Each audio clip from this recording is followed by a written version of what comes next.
Sa Senado ng Estados Unidos, may marmol na haligi, talumpati, patakaran at debating pampulitika na humuhubog sa pulisiya ng US. Pero sa parehong bulwagan na yon, kung saan dinidinig ang mga digmaan, mga panukalang paggasta, nominado sa Korte Suprema at tanong kung dapat bukas ang gobyerno, may mesa ring puno ng candy.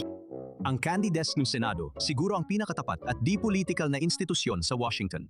Nagsimula ang tradisyon kay Senador George Murphy ng California, dating aktor at mananayaw na naging senador noong dekada 60 at kilala sa laging puno ng candy ang kanyang mesa.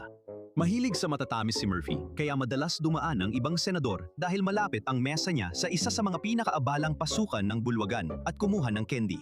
Nagsimula ang tradisyong ito sa Senado tulad ng tsismis sa opisina, may nagdala ng merienda, kaya alam ng lahat kung saan magtatambay kahit iba-iba ang partido.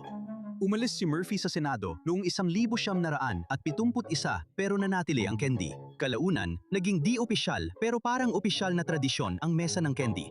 Umupo roon ng mga senador at masayang tinanggap ang tungkuling panatilihing puno ang drawer. Patuloy kumuha ang ibang senador kaya sinubaybayan ng mga historiador ng Senado kung sino ang namamahala sa mesa ng candy. Na-assign ako sa mesa ng candy noong ika-100 at 19 na kongreso.